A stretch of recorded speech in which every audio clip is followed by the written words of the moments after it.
to this first edition of the Mystic View. I'm your host, Psychic Medium, Dr. Kimberly Rackley. The Mystic View show intends to bring light and understanding to that which seemed dark. I hope to bring illumination to the paranormal and to spirituality by combining the metaphysical, the psychic, and the paranormal worlds. I'm honored tonight for my premiere to have as my first guest, author, lecturer, and paranormal researcher, Mr. David Rountree. Tonight we will discuss his research with mediums and the paranormal. His research has made a significant improvement in my life as a medium, and if you are a sensitive, a psychic, or an empath, you may wish to check out his research at his website, which is www.spininvestigations.org. Hi, David. How are you? I'm doing great, Kimberly. How are you? I'm great. Excited about my new premiere. Wish I was live, and I apologize for not having a cam. I'm having issues tonight, but by next week I'll be up and running. That'll be good. Hey, congratulations on your new home. Thank you. The PIN network is awesome. So You're in a good place. I'm beginning to see that. Eric is amazing, and I really appreciate him. Oh, yeah. Yeah. So I guess let's begin with first, I guess, the understanding of your hypothesis of your research, that it's possible for mediums who experience fibromyalgia and migraines that you can maybe cancel out that pain by stimulating the nerve directly with specific frequencies of EMF. Yeah, it's kind of weird.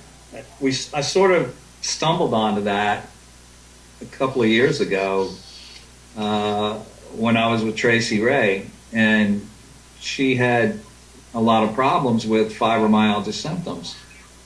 And it always seemed to hit her after she would do a reading, or she would do 3 or 4 readings and not have a problem. Then she would do like 1 reading and she'd be like bedridden for a couple of days.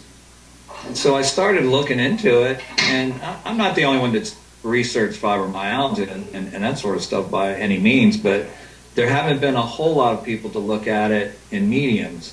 There have been a few studies done on it, but they were more correlative studies, looking at the percentages of mediums that have it versus the ones that don't, kind of thing.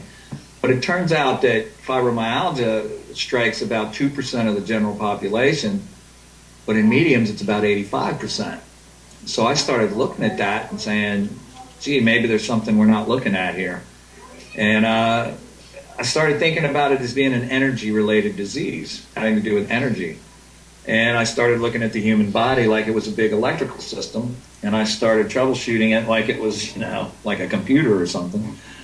And it dawned on me that mediums gather residual energy when they do readings. And sometimes that energy is in phase with their own biofield, sometimes it's not. But when it isn't, it creates all sorts of health problems for the medium. So we started looking at some simple solutions. And the first solution we came up with, of course, is the grounding strap, where you put a static wrist guard around your wrist. Which I use. And you attach it to ground, and it bleeds off a lot of that residual energy. It's almost like grounding for real. And it bleeds off a lot of that surface energy that clings to the outer part of your skin and acts almost like a shield that cancels some of your own biofield energy. We've tried it out on probably about 30 different mediums now, and they all find some relief from it. I mean, some people get better results than others. Like with anything, there are some things that work best for some people, and they work okay for others, and then maybe not so good for others. It's a cross-section of effects. But that's not the only thing that we started doing. That was something that was relatively easy. I could tell somebody over the phone to get, or I could send them a link on Facebook or in an email and say, hey, try this.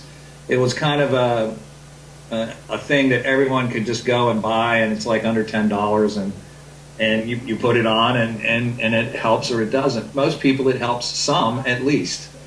And I recommend that everyone do it after they do their readings. But I mean, seriously, I said, we're trying to give you a break so we can go out. Hey, could you guys hold it down just a little bit? Thank you. Go out. Oh my God. That was not me. Yeah, no.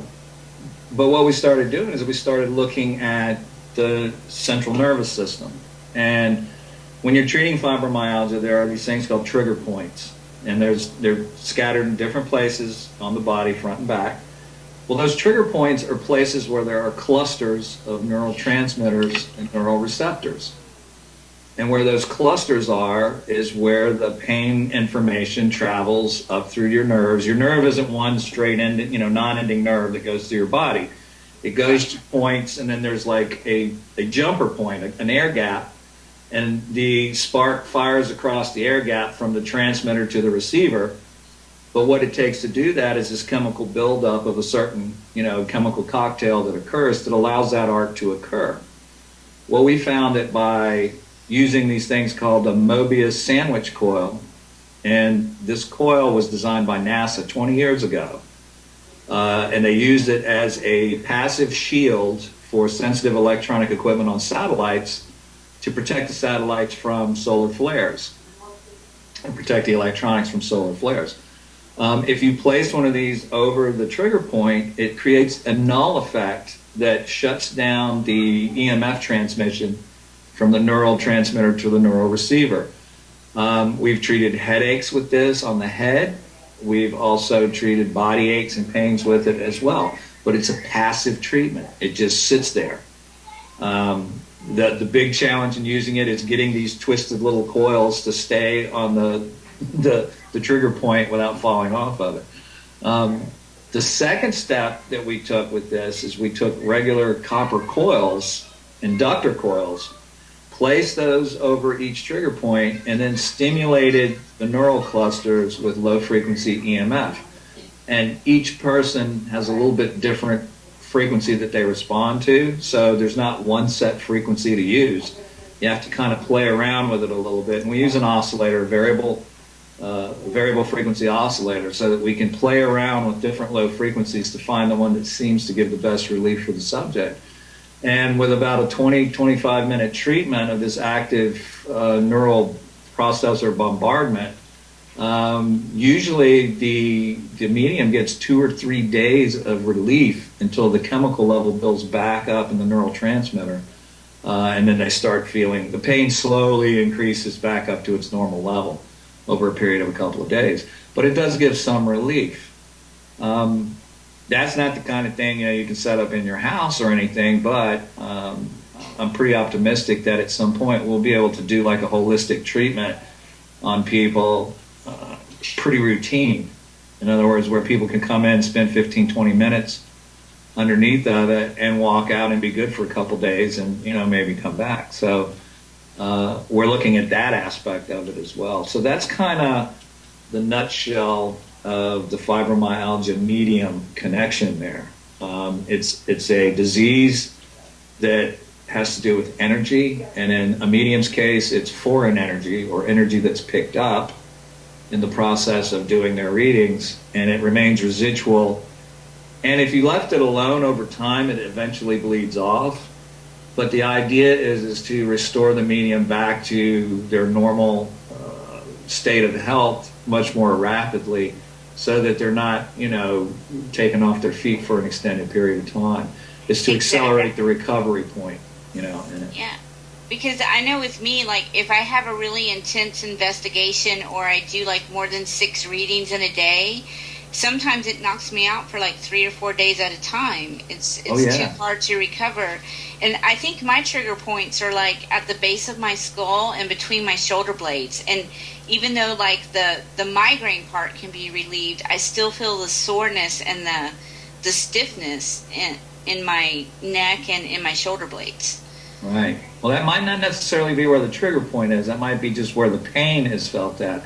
The trigger point may be on either side of that, on your left and right shoulder blade, which is where the neural clusters are located. So it is possible. I mean, I do have a map of the trigger points on my website in the fibromyalgia research section. We actually have a picture of a human body with the trigger points mapped out on it. So, you can go there and look at it. What we do, though, is we stimulate all of the trigger points. So it's almost like a whole body treatment. Whereas you sit and you stimulate, like if they're laying on their stomach, you stimulate all of the ones that are on their back or, visible on their back at once.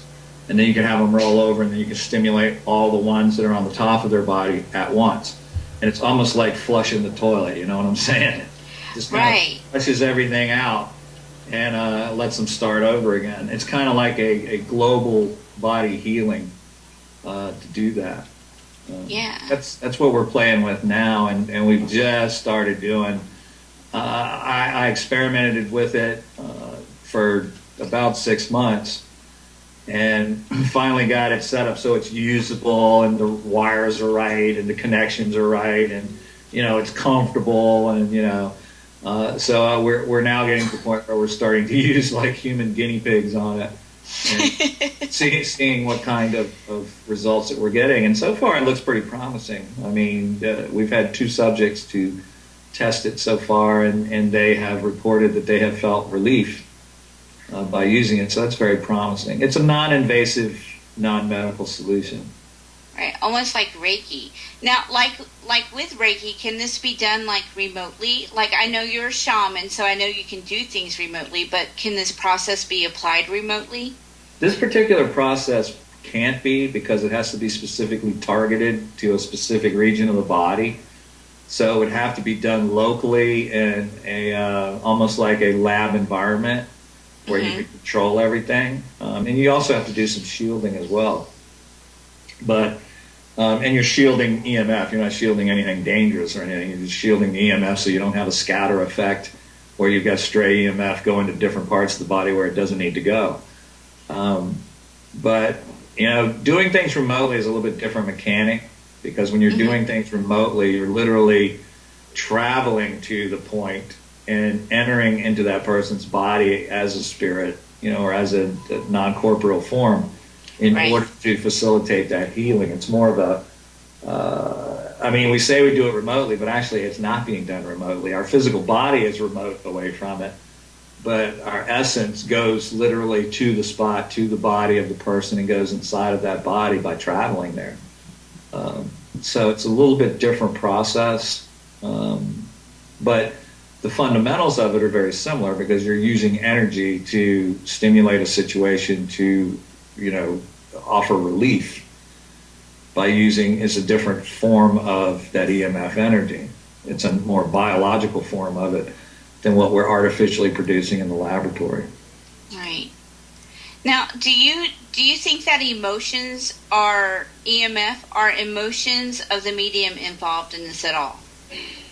Yeah, of course, because everything that runs through our central nervous system, which includes emotional response, pain, all sorts of feelings, intuition, it all runs through the central nervous system. It's all a different cluster of frequencies running along this wiring system. So the emotional state of mind determines what frequencies are on that electrical line, so to speak. Like when we go into our house and we plug something into the wall, we have a single frequency coming out of that wall. It's 60 hertz, or 60 cycles per second. In the central nervous system, a single nerve could have 10 million different pulses and frequencies running on it, depending on what subroutine is being run by the central nervous system and what routine is being run by the brain. So we're looking at a very complex system with a lot of information on a single wire per se, and everything that's on that wire is a factor. Now, when we go to stimulate those nerve clusters, obviously we're not trying to get you to not feel sad or not feel happy, although those are conditions that can be artificially altered as well. We are looking for a specific frequency that has to do with pain, and we're only dealing with that pain frequency. Right. If we wanted to deal with emotional response, we would directly stimulate the brain with the EMF in different places. In fact, Dr. Michael Persinger has been doing that for years with his God helmet experiment. And there's a great deal of data about that, what frequencies are used, and he uses complex waveforms to do that as well. But artificial manipulation of the central nervous system and the brain using different frequencies of EMF is not only possible, it's done all the time. In fact, there are non-lethal weapons that are being used today that are designed to affect the consciousness of a human being. So it's real, it works. What we try to do is use it for a positive, outcome. Yeah. Necessarily a negative one. You can't have people walking out of the lab doing the funky chicken when you get done, No, I feel like I go through my day like that anyway most of the time.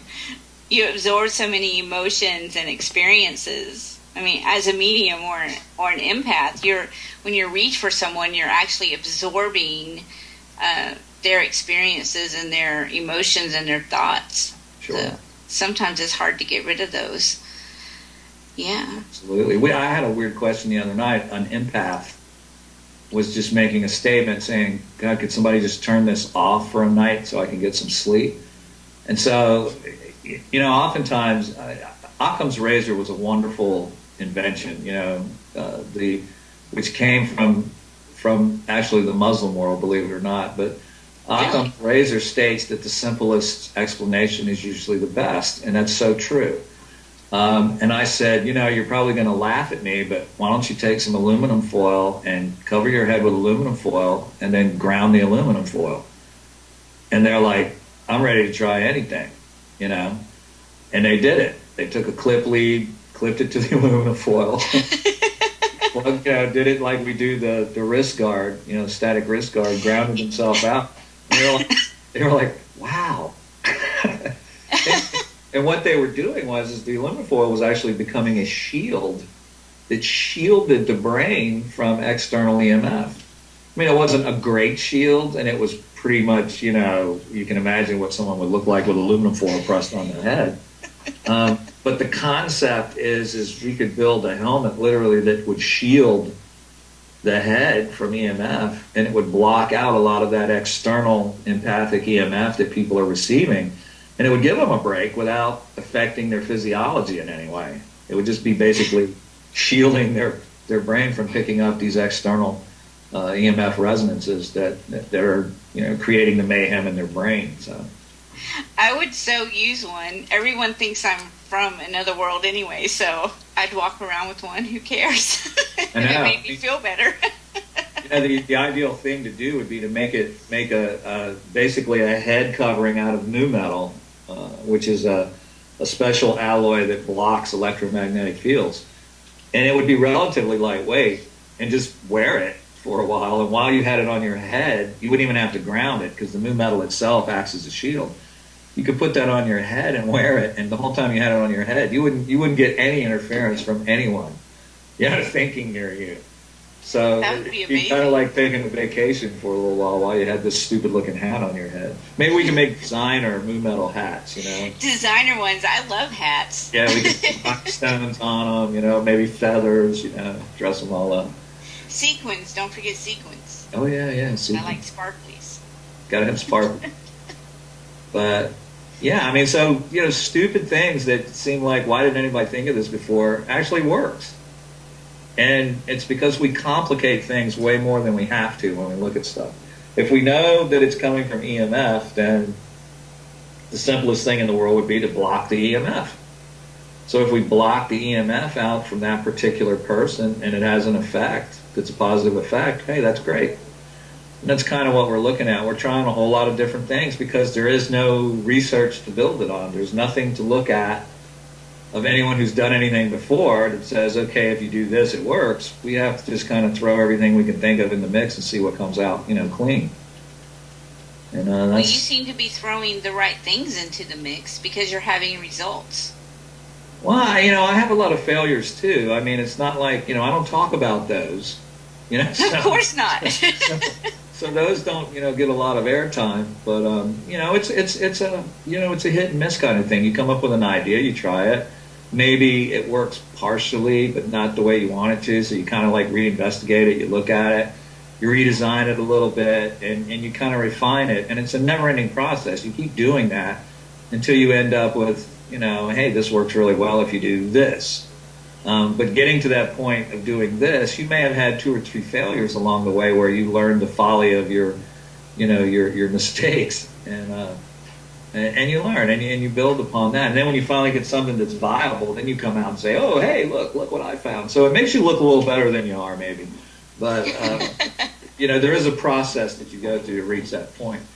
But, I don't know. I try to think very simple when I look at stuff, and I try to look at it in a very analytical sense to say, well, what could be the answer? What could cause it? Okay, it can only be caused by this, this, and this, so what can we do to affect this, this, and this? And then it's just kind of like common sense, really. It helps to have a background and, knowing. I don't know a whole lot about the central nervous system, but I have been doing a lot of reading about it since I started doing this research. And, it helps to get knowledge. You got to understand what you're working for, what you're working on. And it's kind of like, people are looking for ghosts. Well, what's a ghost? If you're not really sure what you're looking for, how do you know what you found when you find it? You don't really. Exactly. And it's the same sort of thing. I mean, we need to fully identify what our target is, and then, aim for the target and see what's effective. And it's a process. You don't just wake up one day. Now, we'll have to say that the whole grounding out thing was a spur of the moment hit. I mean, I just came up with it off the top of my head and said, try this, and it worked. And then we just refined it by coming up with the strap, because the first advice I gave on that was to touch your finger to the screw on the cover plate of your wall outlet. And that's kind of I tried. Yeah, which is an awkward position to be in, but I figured if it did any help at all, then we could come up with a better solution. And it did. So that's when we came up with the static wrist guard as being employed, which works a whole lot better than sticking your finger on it. Yeah, because you can relax more. Yeah, well, you can relax, you can read, you can watch TV, you can take a nap if you wanted to. It's a little bit easier on, the body and on, the psyche to sit there and do that, because it's effortless, where sticking your finger on a wall outlet and holding it there, it takes effort. Mm-hmm. So it's kind of counterproductive. But it worked, and then we refined it. So that was kind of a out-of-the-box hit. But, common sense thinking, and understanding the human body and how the human body works. It's a big electrical system with a computer running it. And if you look at it that way, you can treat it that way. And it works. Exactly. I mean, and we are made up of EMF. I mean, everything is EMF. And so that makes total sense to me. Well, every signal that runs through our body, every piece of energy in our body has a frequency to it. It may be a low frequency, but it has a frequency. And that electricity is EMF. Once it's flowing, it's EMF. Yeah, because as a medium, I see things in vibration and frequencies. Like everything has a certain frequency or an imprint. Right. And when I interview scientists, they hate it when I use the word frequency or vibration, but that's what it is. That's how I see it, so that's how I describe it in frequencies. Well, that's what it is. Mm-hmm. I don't know what scientist has his head so far up his ass that he doesn't get that. Well, you know several, but I'm not going to mention names. Everything has a resonance. A rock has a resonance. Everything you can name, every piece of reality has a resonance to it. And that resonance is the frequency it vibrates at naturally. So everything has a resonance. Even the earth has a resonance. The universe has a resonance. I mean, everything has a resonant frequency. In fact, you identify properties of things by their resonance. There's certain types of testing that's done to test the resonance of material to determine what that material is based on its resonance. So, I mean, this is at a nuclear level, but still it's the same thing, and you're right, everything has vibration. We do not live in a static universe. We live in a dynamic universe, and the dynamics of it is, in order for energy to propagate, it has to have frequency, and if it has frequency, it's EMF. Exactly. Now, do you think, for me, like certain TV shows or movies or music, they're like triggers, like they're like stimulus of certain EMF frequencies that oftentimes make me either feel bad or good. Is that any way related? Well, if you're listening to music, then it's not EMF. You're listening to acoustic energy.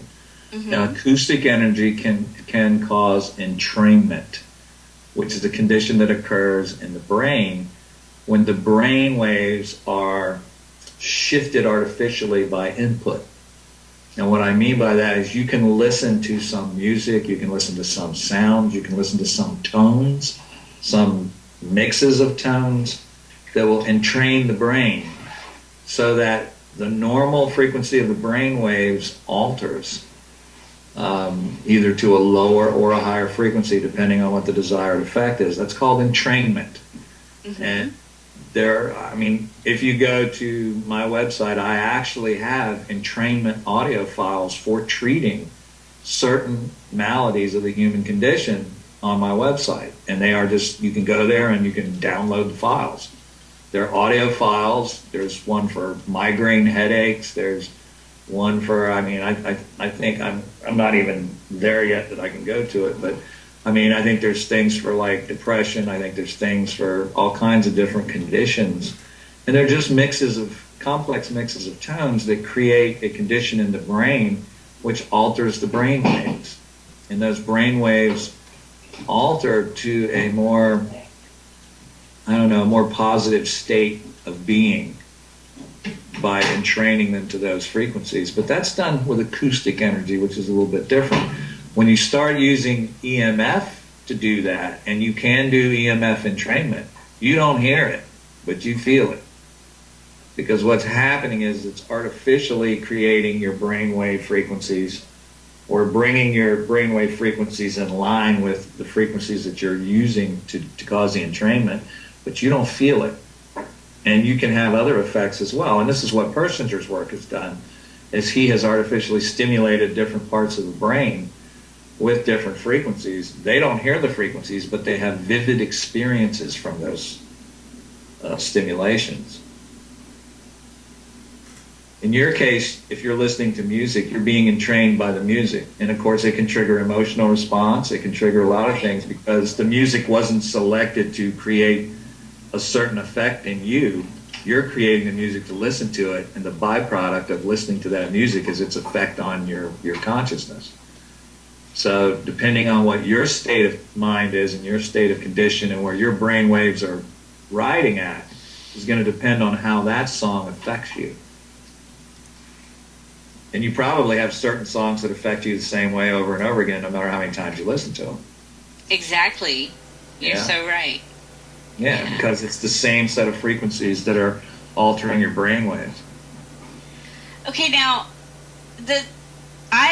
I'm a theta facilitator, so I spend most of my day going into the theta brain state. Mm-hmm. Would this have the same effect as receiving psychic information, like as a medium, where it builds up in your nerves and makes them overactive? It can. It depends on how it's being processed by the individual.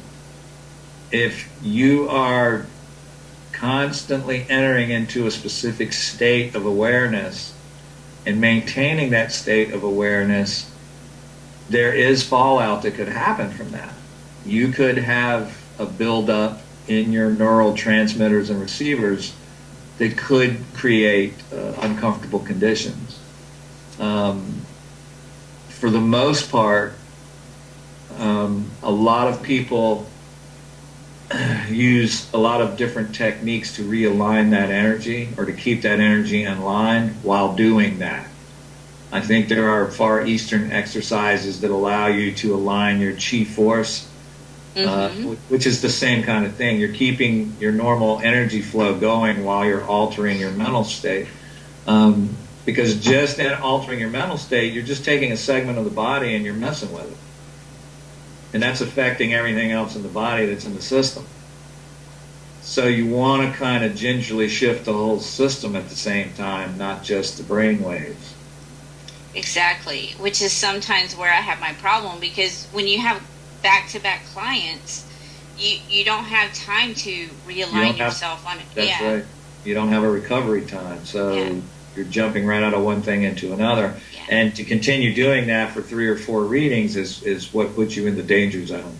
Mm-hmm. That's what gets you into that condition where you could have a backlash effect where you get sick, or you get pain, or you get a migraine headache, or you feel like you're so tired you can't move, and yet your body's vibrating with energy kind of feeling. Exactly. It's like you're on a high while you're in the theta state, but after you do it 6 or 7 times during the day, it's like, I guess, like a sugar crash when you're done. Yeah. Exactly. Mm-hmm. That's exactly what it's like. And then you're on that sugar crash for like 3 or 4 days where you can't do anything. Yeah, exactly. But, so where do you plan on taking this research further? Well, right now what we're going to have to do is numbers. We're going to have to start working with a lot of different mediums and seeing if there's any variations, to see if to see if our own research is anecdotal or not. I mean, we could just have hit on some anecdotal data here that seems to be doing what it isn't. So we've got to start doing numbers.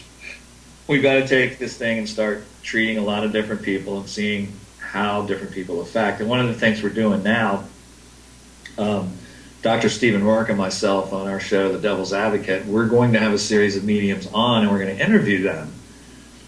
And the purpose of those interviews is to come up with a questionnaire that we can give to mediums, to have them fill out, to give us categorizing information on them. In other words, where to file them as subjects. And then we can take that information and we can correlate different conditions based on the survey answers to what's physically encountered when we actually do the physical research. And then we're going to try to see what can happen. Now, the byproduct of this is we may be able to enhance mediumship. We may be able to enhance psychic ability. We may be able to enhance this whole empathic thing, We also may be able to shut it down or to close it off momentarily for a period of time.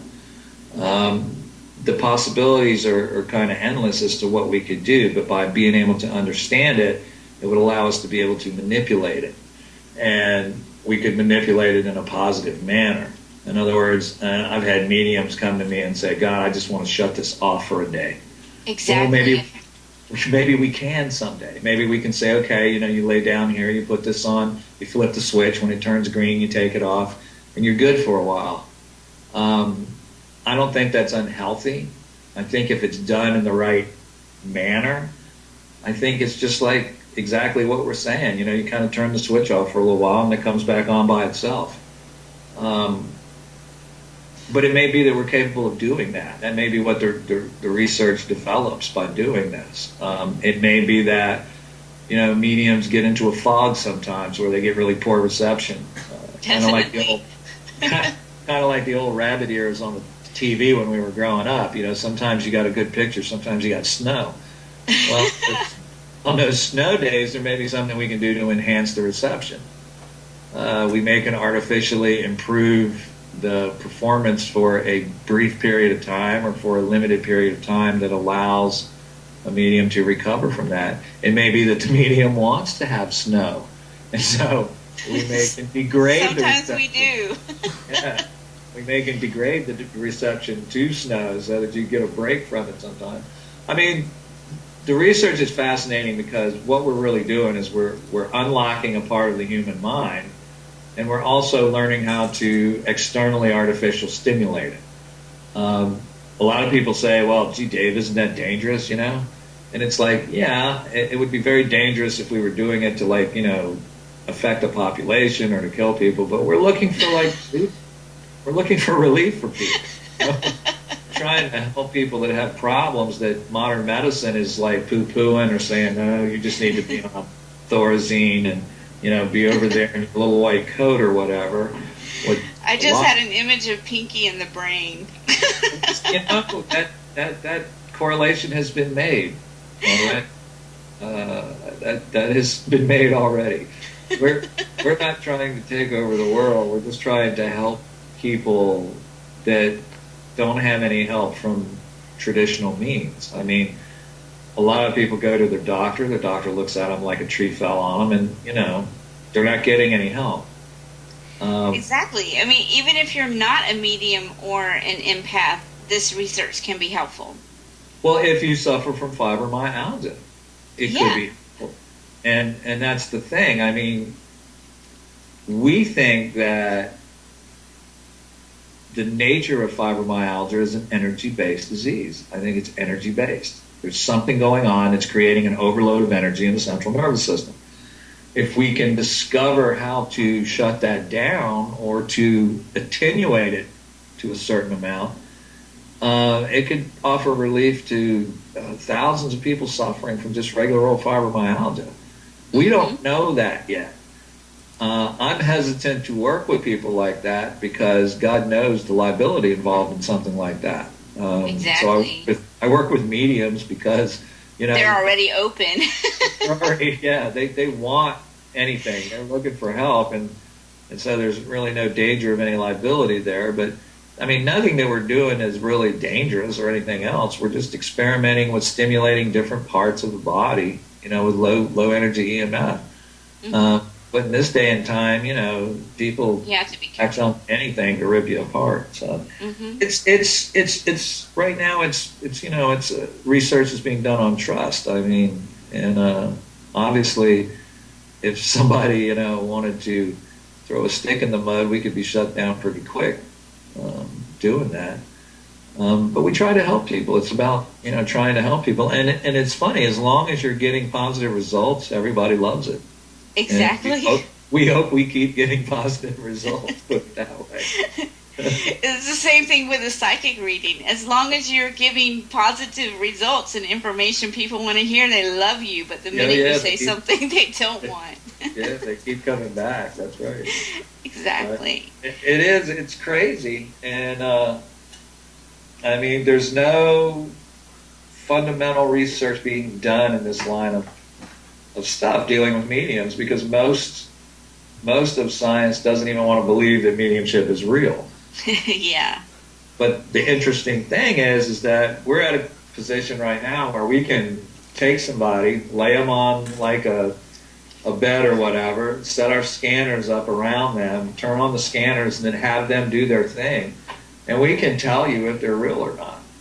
We can literally tell you, they have all these prerequisites required, and we're watching emerging information emerge into the environment near them, and they are getting that information.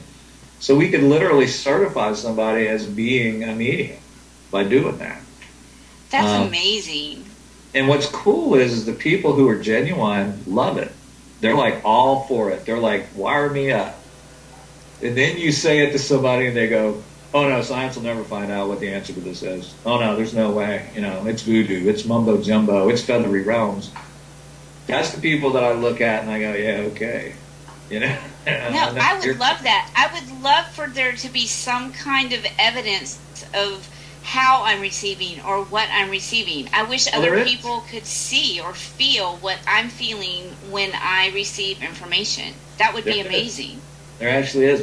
We've captured waveforms, and I've posted them on my page several times in Facebook, and in the Spirit Lab I put them in there as well. We have captured what I call a disembodied biofield, where it literally looks like almost like a heartbeat, sort of, with a lot of other information on it. That was emerging by a medium when they were in the process of getting information. We can't demodulate the information and translate it. That's something we don't understand how a medium does yet. But somehow or another, a medium demodulates that information off the carrier and translates it into, their brain translates it into information that they can process. And it comes in just different forms. Some mediums see things in their mind like they're watching a movie. Other mediums are like, have voices telling them stuff. Other mediums see imagery and feel things or smell things.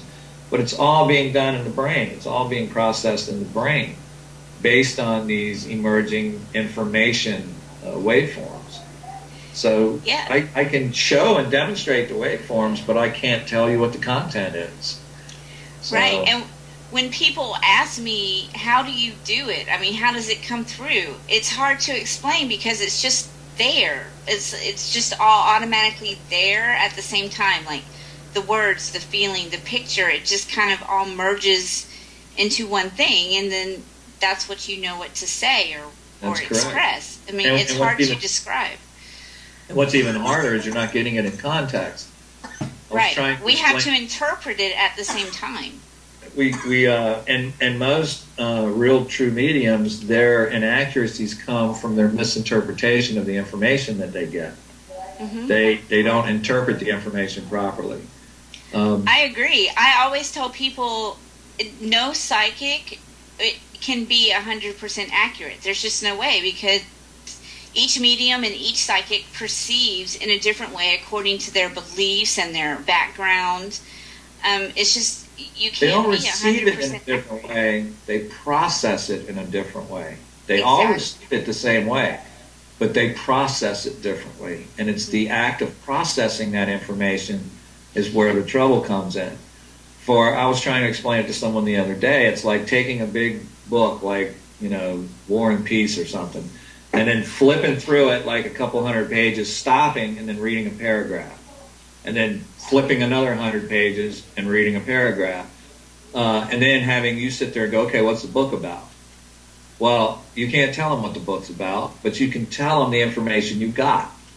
And that's essentially how a medium works. A medium is getting a couple of paragraphs here and there, and sometimes they're not even in order.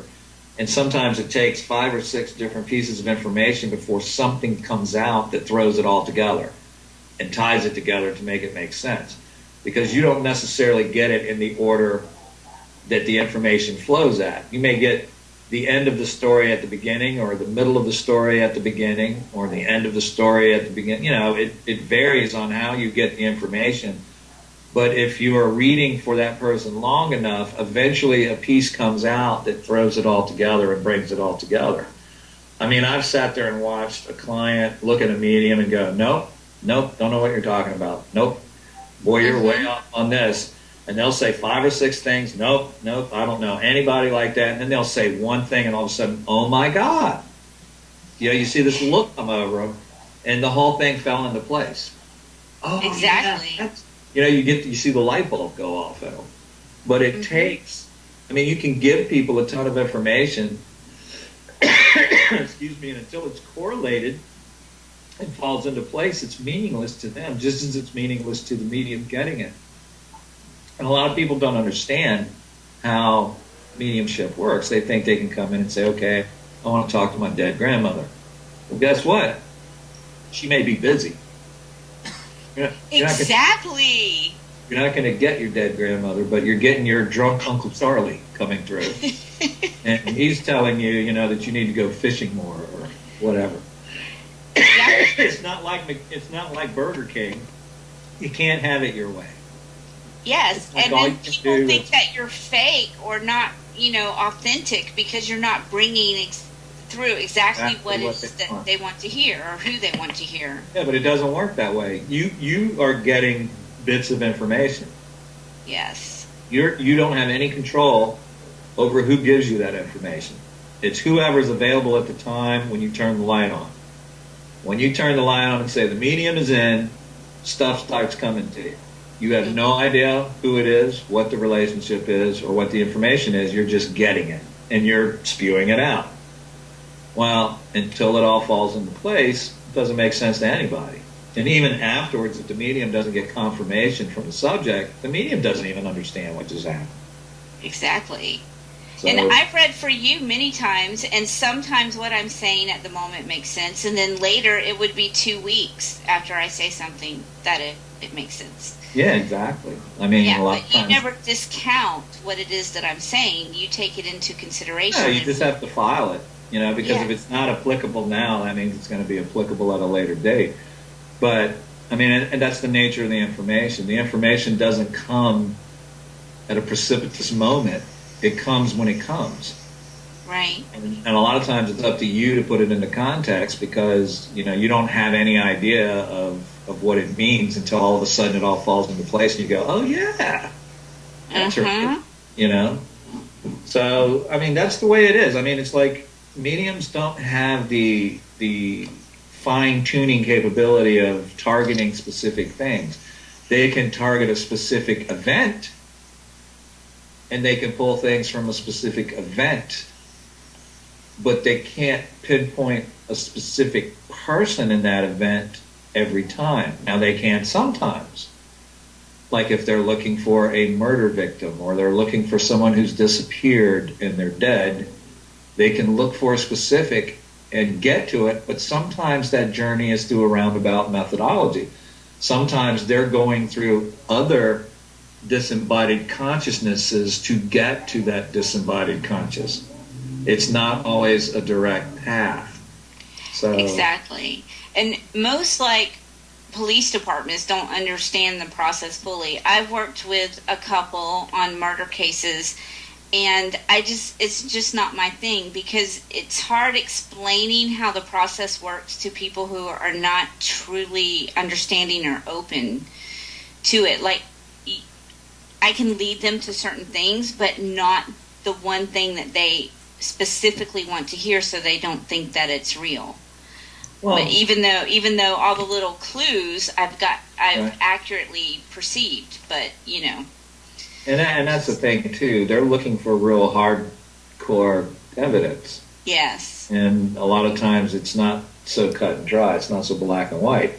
A lot of times there's a lot of gray, and it takes a special kind of detective to work with a medium because the detective has to shift gears a little bit. Mm-hmm. And has to start looking at the information and not just taking it at face value, taking the information as to what it could be. You can't just look at it and say, okay, well, it's on, Black Dog Road. It could be it's on Shepherd Drive or, whatever. There's nuances that the detective has to kind of interject, being familiar with the location and that sort of stuff. Yeah, to me, even if you're going on a paranormal investigation, the consciousness or the state of mind of an investigator or anyone, the consciousness of that person affects what you're going to receive and how you're going to perceive it. The environment certainly plays a large role in everything. Mm-hmm. and how you pass through that environment and how the environment receives you, so to speak, is everything in what you get. So if you're not familiar with the geographical area, then you're operating at a handicap to start with because you're getting imagery, you're getting information that you can't relate to. It's just imagery that you're getting. It's hard to transpose that to where a person who is familiar with the terrain or familiar with the environment to understand what it means.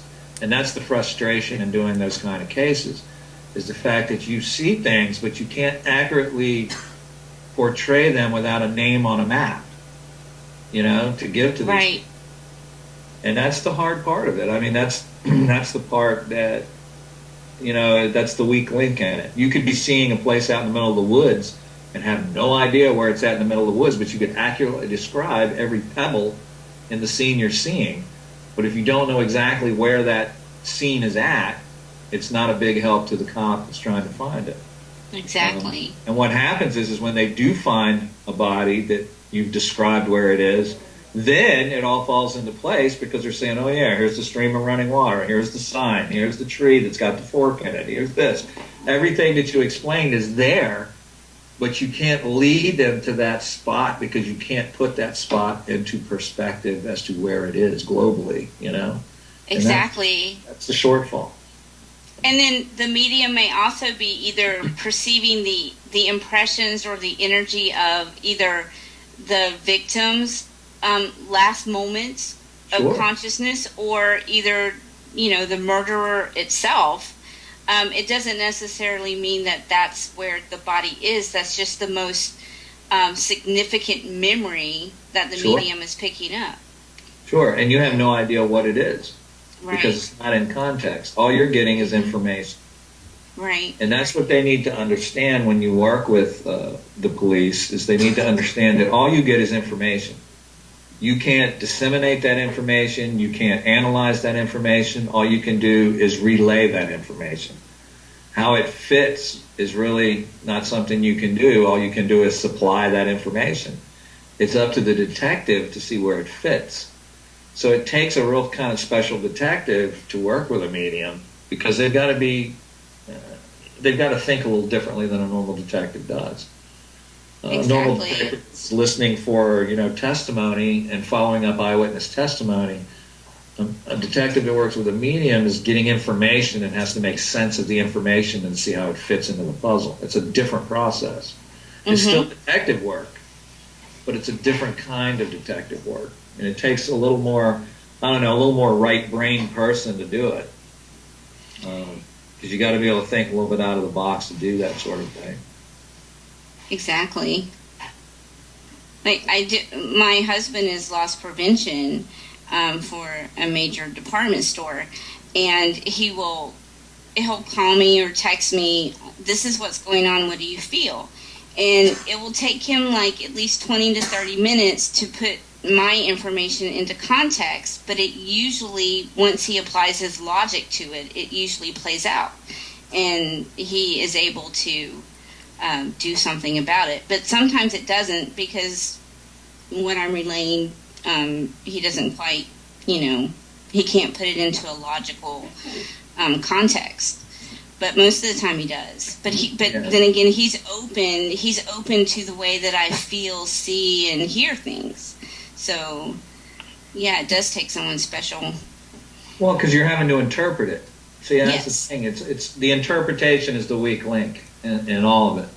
I mean, you could be getting great information, but if it's misinterpreted, it's sending you on a wild goose chase, and there's no way to really know that if you've misinterpreted it. And the only way that you can interpret more accurately is through experience. I mean, you just have to have more experience, and say, well, usually when I see this, it means this. But you have to have enough experience to be able to categorize things to increase your probability of having a decent interpretation of that information. Exactly. And the person has to be willing to admit that it makes sense to them. Like, yeah. You've got to have that confirmation. You've got to have feedback coming back from it. Because, again, you have no reference point for the information. The information is just coming. And to get it all to fit, or to get it all to fall into place, requires external confirmation of certain aspects of it. And a lot of people say, well, you shouldn't need confirmation. Well, you do need confirmation, because if you throw information out there, they need to confirm the accuracy of your information. Exactly. If your information isn't accurate, well, then they need to tell you, no, you're wrong. Okay? Yeah. And maybe figure out what's going on, what's wrong, what's happening that you're not getting the right information. Maybe that information is applying to something completely different around this person that has nothing to do with what you're trying to find out about right now. But it has to be something else about them or a near family member. There's so many variables involved in it.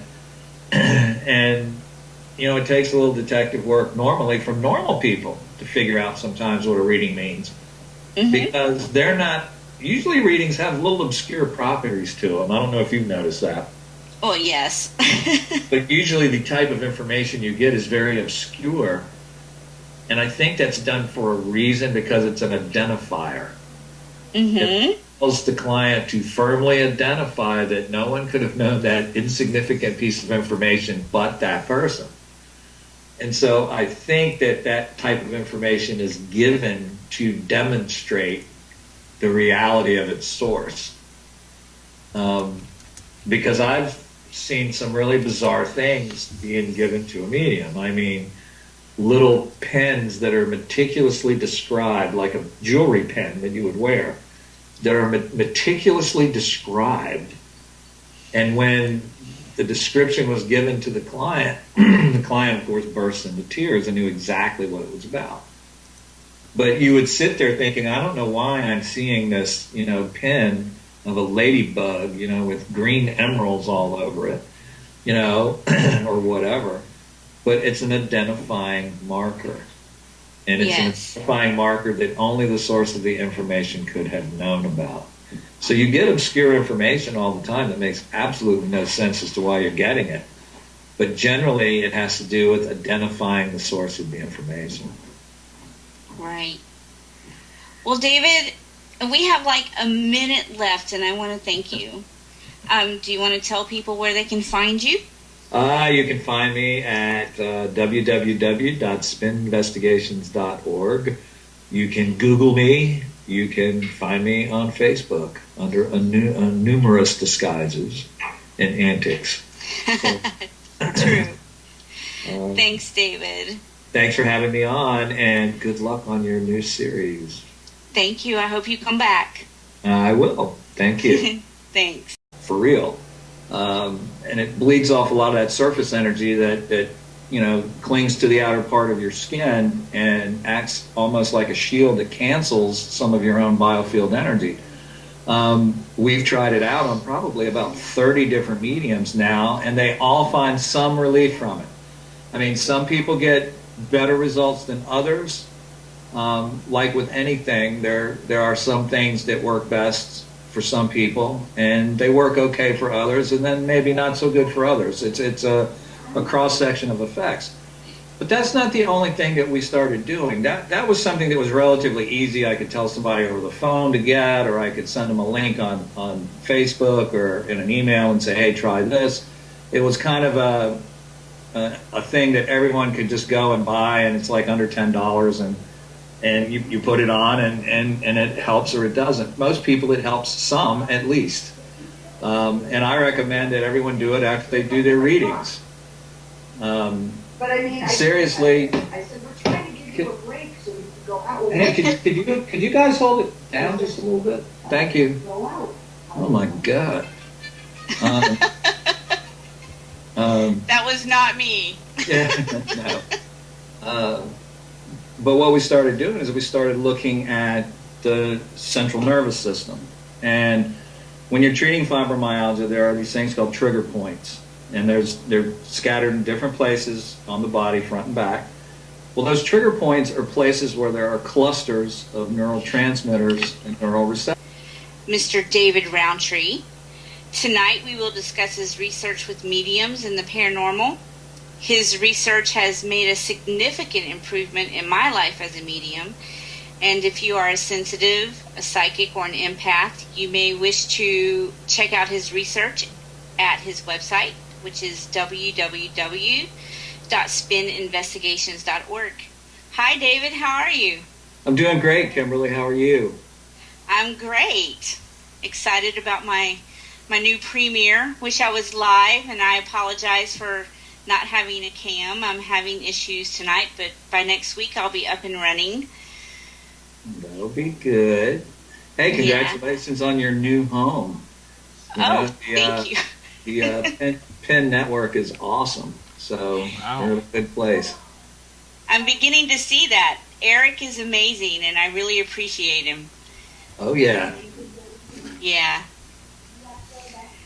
So I guess let's begin with first, I guess, the understanding of your hypothesis of your research, that it's possible for mediums who experience fibromyalgia and migraines that you can maybe cancel out that pain by stimulating the nerve directly with specific frequencies of EMF. Yeah, it's kind of weird. I sort of stumbled onto that a couple of years ago when I was with Tracy Ray.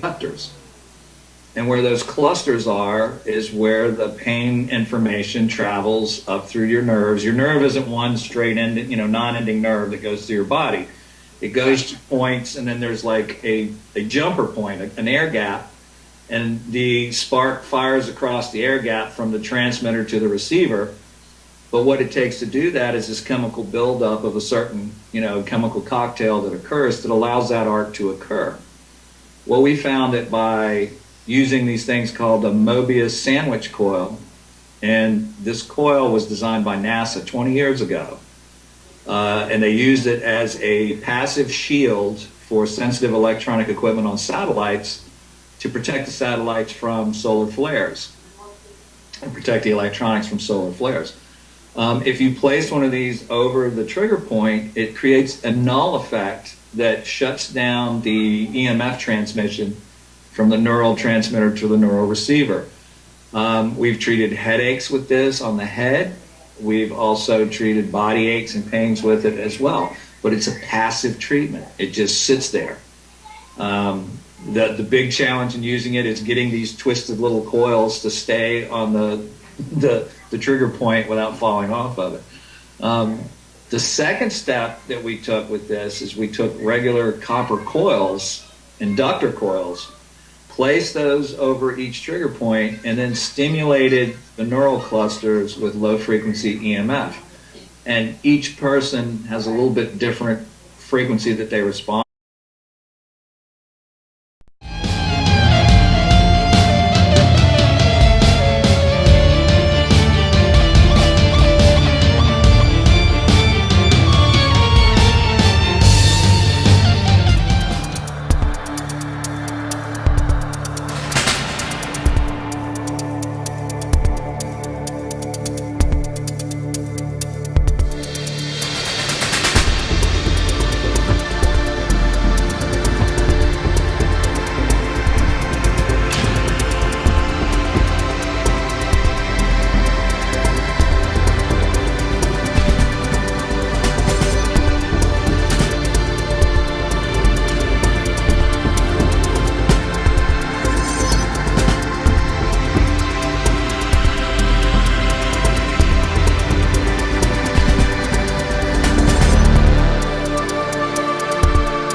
Welcome to this first edition of the Mystic View.